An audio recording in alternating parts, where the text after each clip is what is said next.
ብርሃን ባንክ ዘመናዊ ቀልጣፋና ምቹ አገልግሎቱን በተሻለ ቅርበት ለውድ ደንበኞቹ ማቅረቡን በመቀጠል የሞባይል ባንኪንግ አገልግሎት ተጠቃሚ እንድትሆኑ በአክብሮት ይጋብዛል። በዚህ አገልግሎትም ደንበኞች የሞባይል ስልካቸውን ብቻ በመጠቀም የሂሳብ እንቅስቃሴያቸውን ማወቅ፣ አጭር የሂሳብ መግለጫ መጠየቅ፣ የቼክ ደብተር ማዘዝ፣ የቼክ ክፍያ መረጃ መከታተል፣ የውጭ ምንዛሬ ተመን ማወቅ፣ ከአንዱ ሂሳብ ወደ ሌላ ሂሳብ ገንዘብ ማስተላለፍ፣ ቋሚ ክፍያ ትዕዛዝ መስጠት፣ የብድር ክፍያዎችን መፈጸም ይችላሉ። በዚህ አጋጣሚም የብርሃን ካርዶን በመጠቀም በሽያጭ ማዕከል ማሽን ፖስ ለግብይቶ ክፍያውን መፈጸም እንደሚችሉ ብርሃን ሲያበስራችሁ በታላቅ ደስታ ነው። በጊዜና በቦታ ያልተገደበ ምቾትና ዘመናዊነትን ያነገበ አገልግሎት ተጠቃሚ ስናደርገው ደስ ይለናል። ብርሃን ባንክ፣ እንደ ስማችን ብርሃን ነው ስራችን። ትላንትና ሊቨርፑል ከካራባግ ጋር ነው ጨዋታውን ያደረገው። በእርግጥ ካራባግ የቻምፒየንስ ሊግ በዚህ ዓመት ካልተጠበቁትና በንጽጽር ስኬታማ ሲዝን ካሳለፉት ቡድኖች መካከል አንደኛው ነው። ትላንትና ግን ለአርነ ስሎት ቡድን አንደኛ ከ1 እስከ 8 ባለው ስፍራ ውስጥ ያጠናቀቁበትን ቦታ ይዘው የጨረሱበት ውጤት ነው። ለአርነ ስሎትም በአሰልጣኝነት ዘመናቸው ትልቁ ውጤታቸው ነው። ትላንት 91ኛ ጨዋታቸውን ነው በሊቨርፑል አሰልጣኝነት ያደረጉት። 6-0 አሸንፈው አያውቁም። ፍራንክፉርትን 5-1 ያሸነፉበት መሰለኝ ትልቁ ውጤታቸው። ሊቨርፑልም ማንቸስተር ዩናይትድን በ2023 7-0 ካሸነፈበት ጨዋታ በኋላ ይሄኛው ትልቁ ውጤታቸው ነው በቅርብ ዓመታት ማለት ነው። ለማንኛውም ከፕሪሚየር ሊግ ቻምፒየንስ ሊግ ተሽሏቸዋል። በፕሪሚየር ሊግ ያለፉትን 5 ጨዋታዎች አላሸነፉም። በቻምፒየንስ ሊግ እንደምታውቁት ሁለቱን የማድሪድ ቡድኖች አትሌቲኮ ማድሪድን እና ሪያል ማድሪድን አሸንፈዋል።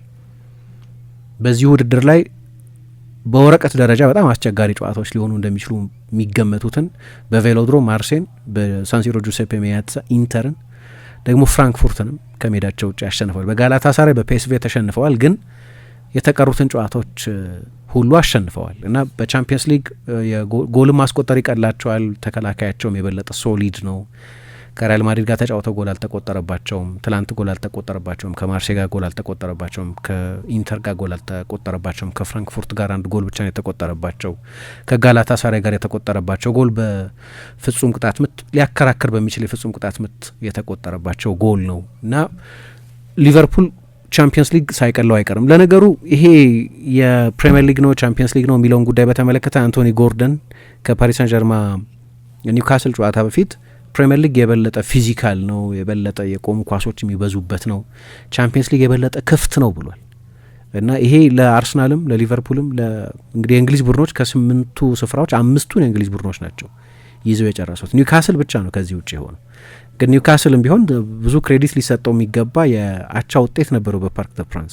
ለሁለቱም አልበጀም እንጂ ሁለቱንም ከ1 እስከ 8 ካለ ስፍራ ውጭ ያደረገ እንጂ ውድድሩ የከበደ ዙሩ የከረረ ወደ ጥሎ ማለፍ ሲገቡ ተመሳሳይ ዶሚናንስ ይኖራቸው እንደሆነ አላቅም። ግን ፕሪሚየር ሊግ የበለጠ ከባድ ይመስላል አሁን ከቻምፒየንስ ሊግ ይልቅ፣ ቢያንስ በቻምፒየንስ ሊግ በመጀመሪያው ዙር በሊግ ፌዝ በሚባለው እና ሊቨርፑል በዚህ በጣም ተጠቅሟል ትላንትና። በእርግጥ ትላንት ብቻ ሳይሆን ካራባግን ነው ትላንት የገጠመው። ስለዚህ በአንፊልድ እንዲያሸንፈው የምንጠብቀው ጨዋታ ቢሆንም በአጠቃላይ በውድድሩ ላይ የነበራቸውን ጉዞ ግን ካያችሁ ከቻምፒየንስ ሊግ ምርጥ ቡድኖች መካከል አንደኛው ነው። በእርግጥ አርነ ስሎት ከጨዋታው በፊት አምና አንደኛ ሆነን በመጨረሳችን እኮ ሪዋርድ አልተደረግንም፣ በጣም አደገኛውን ቡድን ያገኘ ነው የሚል አስተያየት ሰጥተው ነበር። ትላንት ለአንዳንድ ተጫዋቾችም በጣም አስፈላጊ ነበር። ምናልባት አንድ አሉታዊ ዜና ብቻ የጀረሚ ፍሪምፖንግ በድጋሚ መጎዳት ካልሆነ በስተቀር፣ ምክንያቱም ይህ 3ኛ ጉዳቱ ነው በሃምስትሪንግ።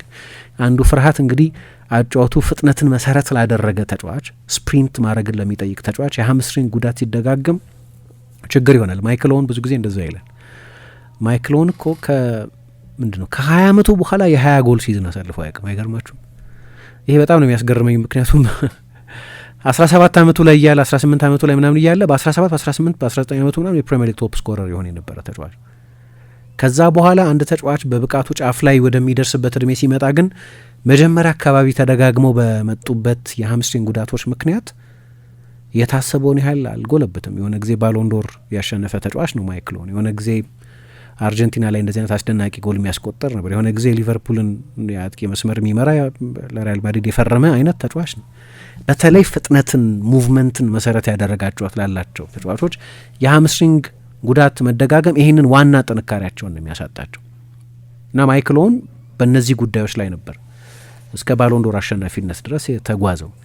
አሁን ጀረሚ ፍሪምፖንግ ድሮ እንዲህ አይነት የጉዳት ታሪክ የነበረው ተጫዋች አይደለም። አሁን ግን ወደ ሊቨርፑል ከመጣበት ጊዜ ጀምሮ በ6 ወራት ውስጥ 3ኛ የሃምስትሪንግ ጉዳት ነው።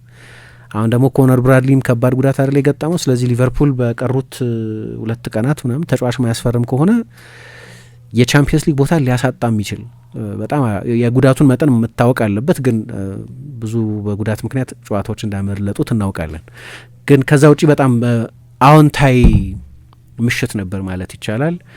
ምክንያቱም ውዶቹ ፈራሚዎቻቸው አሁን በጣም ጥሩ እየተጫወቱ ነው። ኤኪቲኬ ከመጣበት ጊዜ ጀምሮ ክላሲ ተጫዋች ነው፣ ጥያቄ የለውም። ትላንት ጎል ስላስቆጠርም ደስ ብሎኛል። እኔ አሁን በሊቨርፑል ውስጥ ካሉት የኔ ፌቨራይት ተጫዋቾች መካከል አንዱ እየሆነ ነው። በአጋጣሚ ሆነ በራንስ በሚባለው ቡድን ውስጥ ዊል ስቲል የሚባል አሰልጣኝ ሲያስጀምረው አስታውሳለሁ። እያደገ እየጎለበተ የመጣ ፓሪስ ሳን ዠርማን ውስጥ ባይሳካለትም ግን በቡንደስሊጋ አምና በፍራንክፉርት ላለፉት 18 ወራት በጣም ጥሩ የተጫወተ ነበር። ወደ ሊቨርፑል ከመምጣቱ በፊት እንደመጣም ቶሎ አዳፕት ያደረገው እርሱ ነው። አሁን ደግሞ ከፍሎሪያን ቪርትዝ ጋር እየፈጠረ ያለው በጣም ተስፋ የሚሰጥ ኮምቢኔሽንም ሊቨርፑል ወደፊቱ እንግዲህ አሁን የሳላ የመጨረሻ ዓመታት ላይ ያለ ነው በሊቨርፑል ተጫዋችነት የወደፊቱን የማጥቃት ኃላፊነት የሚወስድ አዲስ ሰው ይፈልጋል፣ አዲስ ኮምቢኔሽን ይፈልጋል። ይሄ ኮምቢኔሽን በሁለቱ መካከል የሚፈጠር እየመሰለ መጥቷል። ፍሎሪያን ቪርትዝ ስላስቆጠረው ጎል በድጋሚ መጨረሻውን ኳስ ያቀበለው ሁጎ ኤኪቲኬ ነው እና በሁለቱ ተጫዋቾች መካከል በአሲስት ሲገናኙ በዚህ ዓመት ለ5ኛ ጊዜ ነው።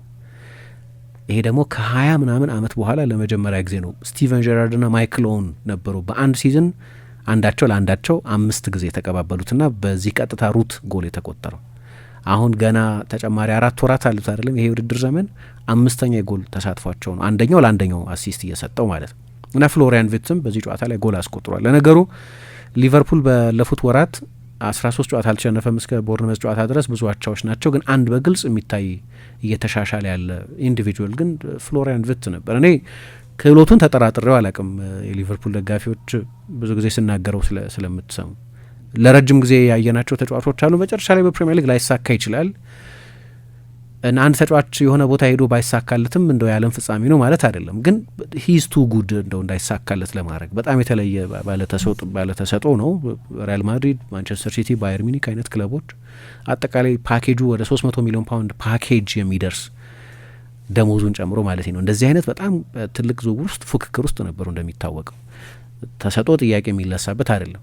ግን ዘግይቷል ያንን ለማሳየት። የቡድኑ ዳይናሚክስ ብዙ ለውጦች የነበሩት ነው። ሊቨርፑል የሽግግር የሚመስል የማያስፈልግ ሽግግር ነው በእኔ እምነት፣ ግን የሽግግር የሚመስል አይነት ሲዝን ነው እያሳለፈ ያለው እና ብዙ ሙቪንግ ነገሮች ነበሩ በሊቨርፑል ውስጥ። በዛ ምክንያት ተጫዋቹ ቶሎ አልተሳካለትም። ግን አሁን ጎሎች እያስቆጠረ ነው። በአንድ ወር ውስጥ 5ኛ ጎሉ ነው ትላንትና ያስቆጠረው ጎል። የባላጋራውን መጠን እረዳለሁ፣ ግን ትላንትና በድጋሚ ጥሩ እየተጫወተ ነው። ሙሐመድ ሳላህም ጎል አስቆጥሯል። ሙሐመድ ሳላህ ያለፉት 3 ወራት ላይ ለሊቨርፑል በተለያዩ ምክንያቶች አንደኛው የአፍሪካ ዋንጫ ነበር፣ ስለዚህ ለወር ገደማ አልነበረም። ከዛ በፊት ደግሞ የመጨረሻዎቹን ጨዋታዎች አሰልጣኝ አርነ ስሎት ተጠባባቂ ወንበር ላይ ያስቀምጡት ነበር። ስለዚህ በጊዜ ብንለካውም ሶስቱንም ወር እየተጫወተ አይደለም ለሊቨርፑል ጎል ሳያስቆጠር የከረመው። ነገር ግን ትላንትና ጎል አስቆጥሯል። ከኖቬምበር 1 በኋላ ያስቆጠረው የመጀመሪያ ጎል ነው። የቅጣት ምትም ጎል ነው። እኔ ሳላህ ለሊቨርፑል የቅጣት ምት ጎል ሲያስቆጠር አይቼው አላቅም። በእርግጥ በታሪክ ሲመዘገብ የትላንትናው ጎል ዳይሬክት ፍሪ ኪክ ተብሎ አይደለም የሚመዘገበው። ዘውበዝ ላይ ኳሷን ነካ ስላደረጋት ለአንግል ለመስጠት ማለት ነው።